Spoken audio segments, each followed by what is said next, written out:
I hope you're ready for another season of Nock On, because it is gonna be a good one. This week, we're gonna continue to keep that one-armed momentum going. I was having so much fun on my last hunt in Nebraska that I decided to keep buying out-of-state tags as I continue to wait for the Iowa season to open. So enjoy some more one-armed action.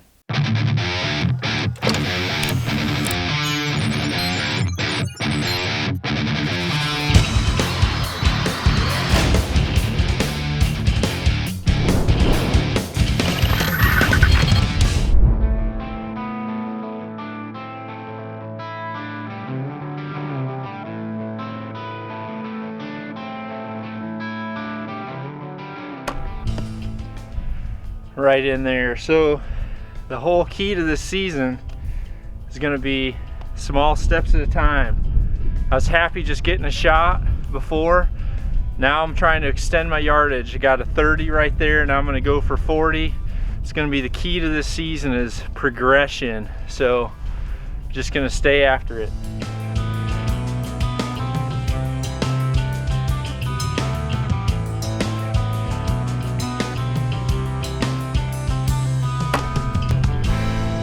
Right in there.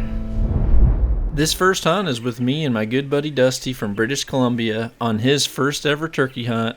We're in Missouri and we're hoping for a double on two big old longbeards.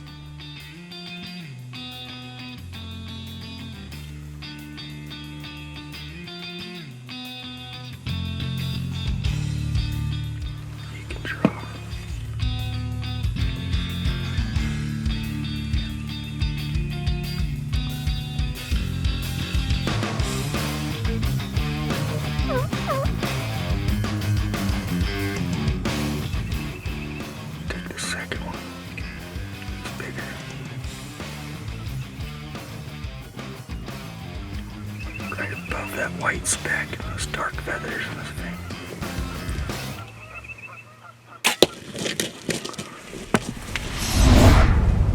This past year I started using the Fuse Playback stabilizer camera, so check out this same clip which I filmed with my bow that I had in my left hand while waiting for my shot after Dusty got his.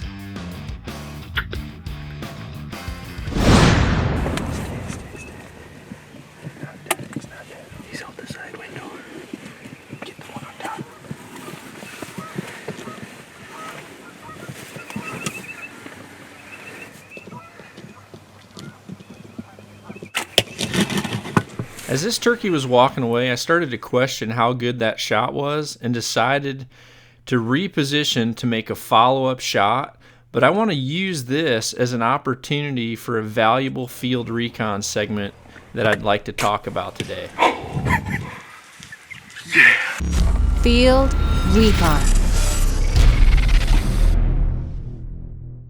One thing that's critical for bow hunters is to really refine your skills at judging yardage.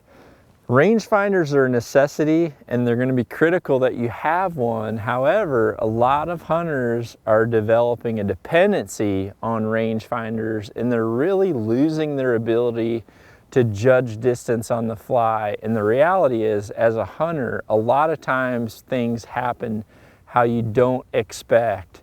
And I can tell you that when I started competing as a 3D archer, One of the things that was most important about being a good competitor was your ability to judge yardage. You had to be flawless at your range estimation, and I learned that I almost had to practice more at judging distances than I did at shooting in order to be good at that game. And it's really a game that's not much different than hunting itself, because during certain times of the year, those animals are not going to be in an exact food plot or a fixed position or right in a shooting lane where you know the distance to every one of those trees in that lane.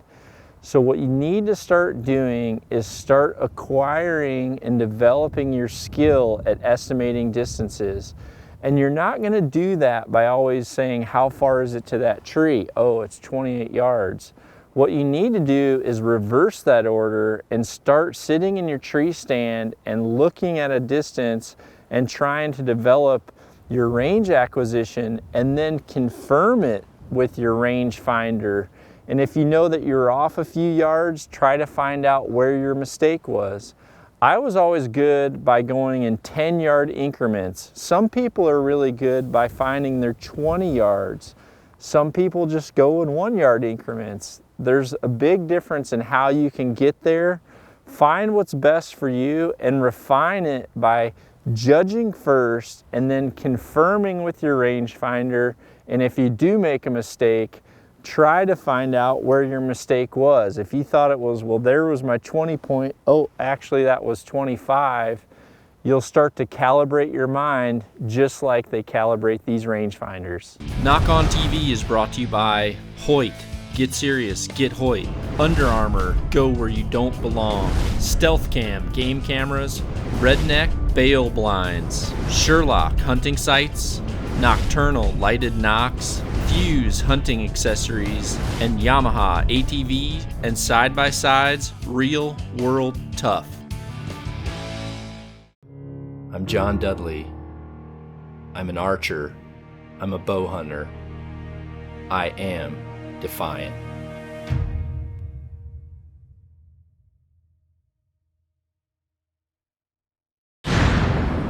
Double in Missouri.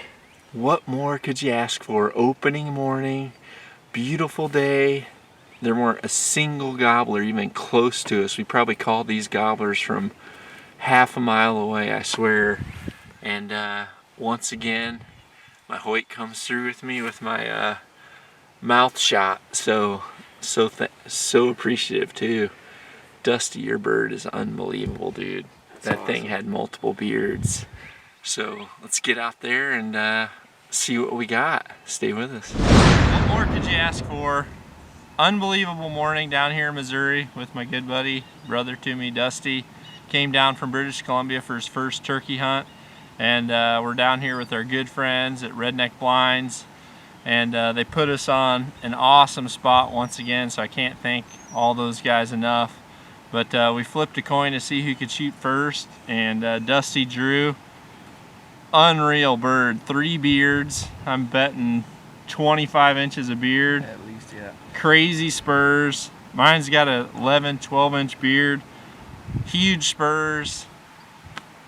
Don't even know what to say. Couldn't ask for a better morning. Once again, Hoyt came through using my mouth tab, and nock on, everybody. 1, 2, and a mega 3. Oh yeah, for the D-man. Unbelievable bird, man. Wow, world-class bird. Thank you. Congrats. Since we finished so quick in Missouri, Dusty and I jumped in the truck and drove across the line over into Kansas and bought some over-the-counter tags there as well. But once again, Dusty somehow beat me in the coin toss, so when we were lucky enough to call these 2 gobblers in the field, he was first up to bat.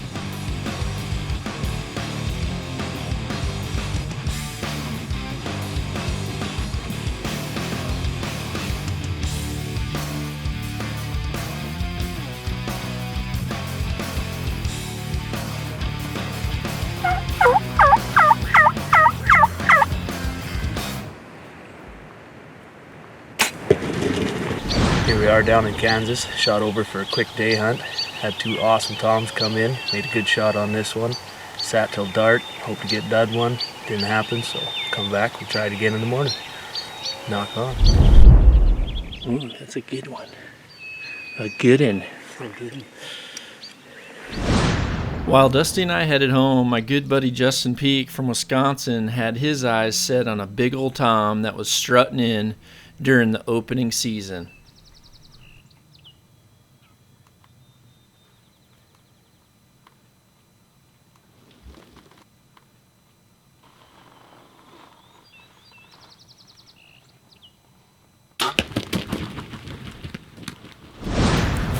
There he is, tucked up underneath that log right there.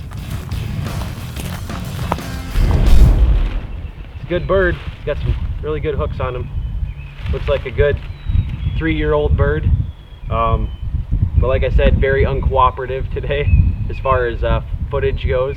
But he came in right through here and actually met up. There was another tom that came in behind us, and when he got shot, he came down this way where we couldn't get any footage of him again, and the other tom came running out of the woods and beat him up on his way down the hill, and he expired right here. The other tom ended up making its way off with a hen. But all in all, great hunt, beautiful day out, can't ask for anything more. So everybody from Nock Nation, get out there and hammer down. Knock on, baby. Dead center.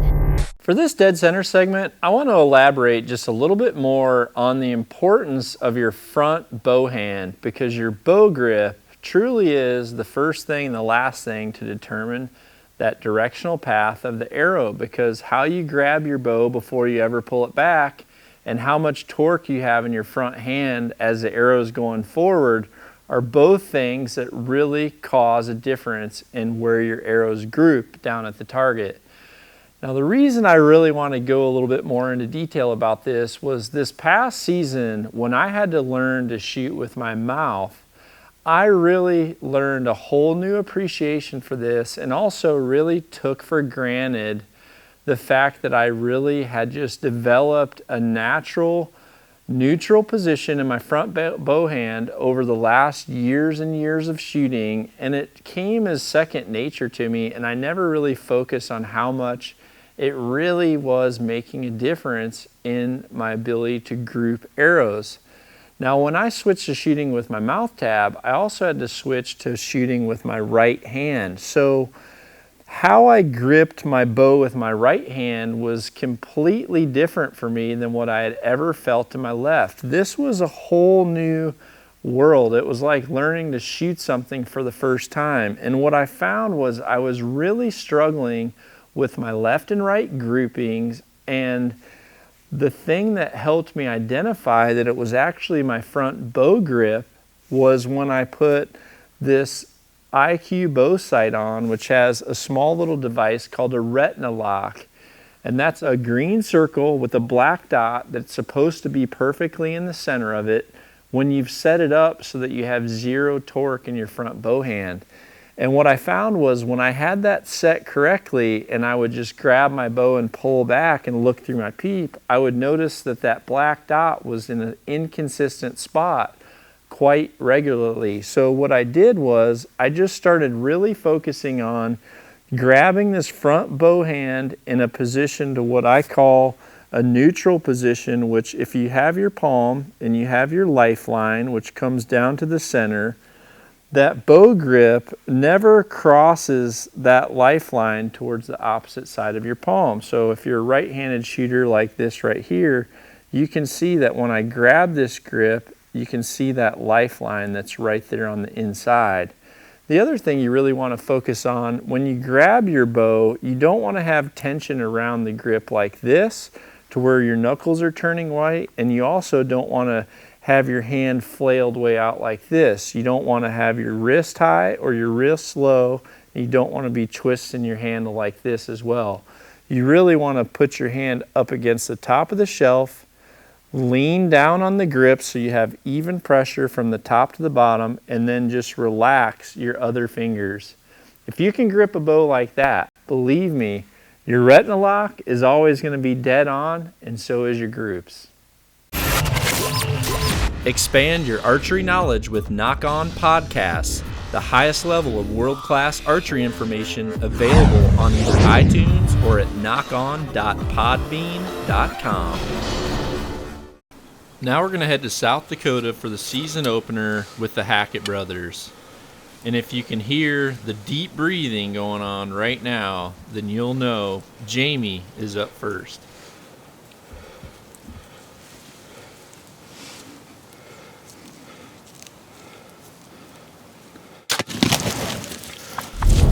He's down right there. Just smoked a great tom. Nice shot. Thanks, Isaac. Got my son Isaac behind the camera this morning. Thanks for being here, buddy. No problem. Appreciate it. That happened real quick.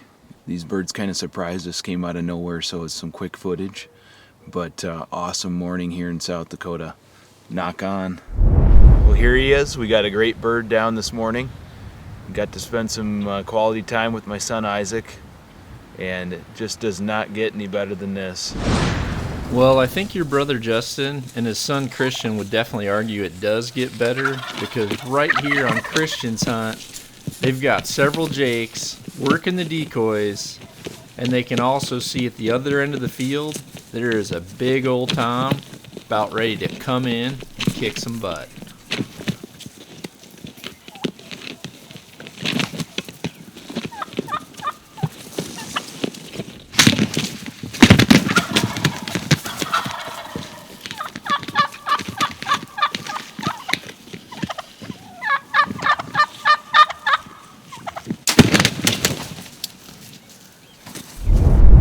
Opening morning out here in South Dakota.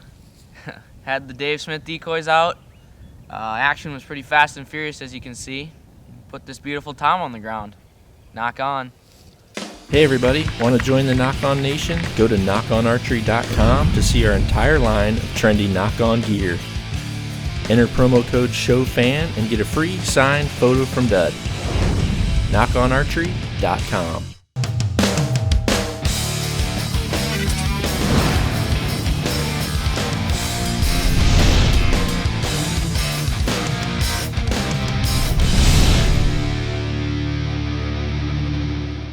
Here we pick up with things getting a little freaky, of course, with Justin as he tries to fill his tag with his recurve.